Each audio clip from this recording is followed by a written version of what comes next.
Before I start, I want to ask you, how many of you have siblings? Oh wow, we have a lot of siblings.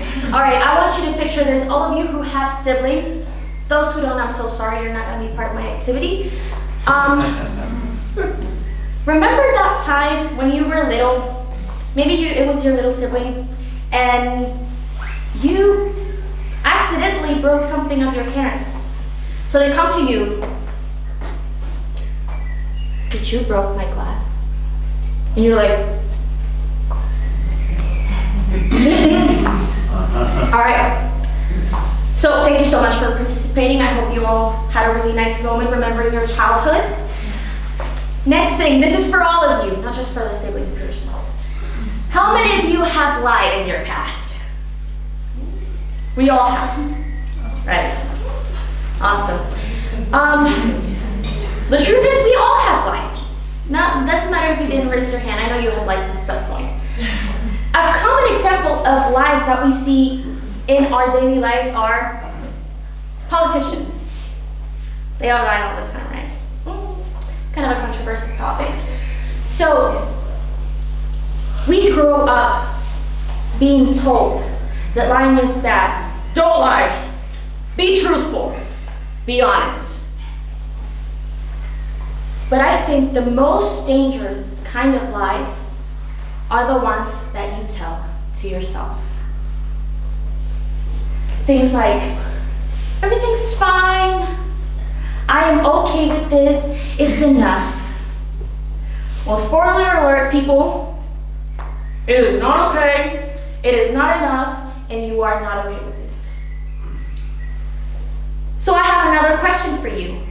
How many of you have laughed at a joke one time when you didn't want to? It was not even funny, but you just needed to fit in. I have. Thank you.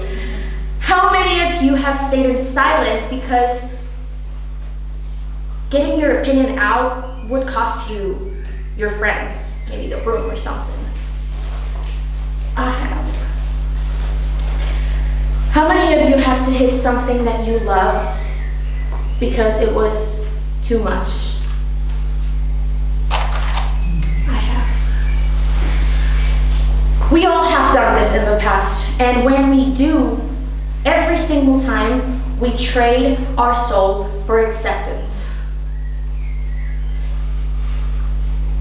We have this necessity as humans to belong to a group, and at some point we learn how to lie, how to manage to blend in, to go with the crowd and everything.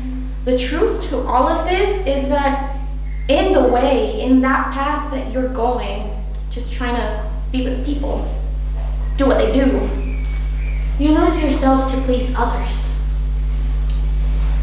And that is something that can really affect you throughout your life. I have another question for you. There's a lot of questions today. So, when was the last time that you truly felt happy, not because it was a perfect moment, but because you didn't have to perform for anybody? You didn't have to filter your words. You didn't have to adjust what you were saying. You were just you.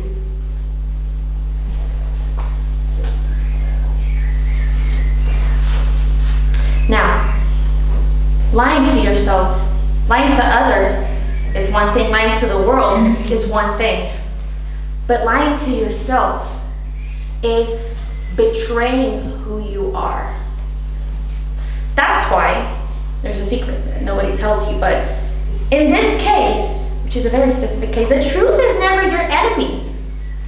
Authenticity is your superpower. When you're being authentic, the right people come into your life. When you're being authentic, you don't feel uncomfortable with yourself. And let me tell you guys a quick story. All of us have been through the teenage years. I just got out of it. It was like yesterday. So when I was 13 years old, in that path of finding myself, you start to rebel and you start telling lies to your parents. So I remember this one specific question that my mom asked me one time, and she was like, we had a situation before with an old friend, and she was like, did you keep talking to this person? I did, but I told her, no, of course not. And it's simple, small lies that you make a tiny, it's like you get on a step and you continue to go up on a ladder, or you don't realize how bad it escalates until you reach a point where you don't even recognize yourself. And that's what happened to me. It was small lies at the start, and then it was something more of my personality. And then I was someone with my friends and someone with my parents, and I created this persona, this character that for my parents it was true, but I didn't even know who it was. It was me, don't get me wrong, it was partially me.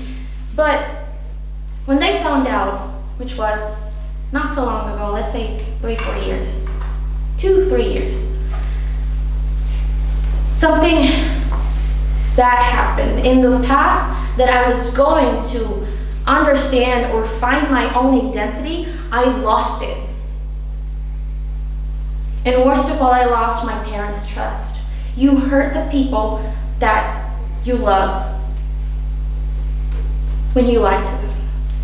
But especially you lie to yourself, you lose yourself. So,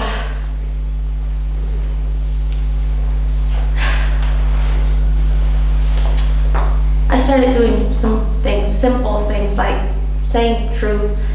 Even when it's a small, simple question like, what do you think of this? I used to say things that people wanted to hear. And that's not nice. It's sometimes because of fear of abandonment, fear of rejection, or I don't know, it reaches at some point where you just don't know anymore. So now, how the right way to start being yourself is when you leave your truth. You stop seeking permission. You stop seeking that validation, that external validation that we all as humans sometimes crave. When you live your truth, you stop seeking validation. Honesty with yourself is scary. It is. It's scary to face your fears, your dreams, your vulnerabilities, your insecurities, but it is also necessary because getting yourself out of your comfort zone will make you grow. So as I said before, live your truth, stop seeking permission. It will be liberating, I can tell you. But Lillian, how? Well, there's not exactly a way to be authentic, but I have developed a little guide that might help some of you if you're also in this path of your life. Number 1, self-reflection. Ask yourself, why do I have this trend of lying? What am I seeking? What is the answer that I'm seeking? Once you have reached that root cause of everything, maybe it's fear of abandonment, maybe it's, a trauma from the past. I was alone, I don't want to be alone. It's different for everyone. That's why it's just a guide. Second step, define your reality. Once you have reached that root cause on your life, you can say, this is what stays. This is what resonates with me. This is who I am. And you can also say, on the other hand, this is not who I am. Third one, accept your contradictions, because being authentic means also that you are allowed to change throughout your life. So you're not going to be the same same person for the rest of your life. So it's okay that sometimes you are not being very coherent with what you say. And last but not least is honor your limits and desires. You have defined who you are. You have decided what stays and what doesn't, what resonates and what doesn't. Now you have to make yourself aware of what you will not allow to happen in your future. That with yourself and with other people. Because being authentic doesn't necessarily mean that you're gonna do whatever you want, right? But it means to be consistent. It means to be coherent. It means to be integrate. That is the only way that you are gonna know that you're authentic. And again, I'm gonna be real honest with you. I have not reached that exact point in myself where I am the most authentic person that you'll ever know. No, I am still building that. I am 19 years old, come on. But I want to invite you today to take these ideas, to take time to do introspection, to reflect, to decide who you are, to accept that you're gonna be contradicted to yourself, and to honor your limits. Choose yourself. Choose authenticity. Because that is the only way that you're not gonna feel uncomfortable when someone is trying to tell you otherwise. You'll know who you are. You're authentic. That way, the truth is never gonna be your enemy. Thank you so much.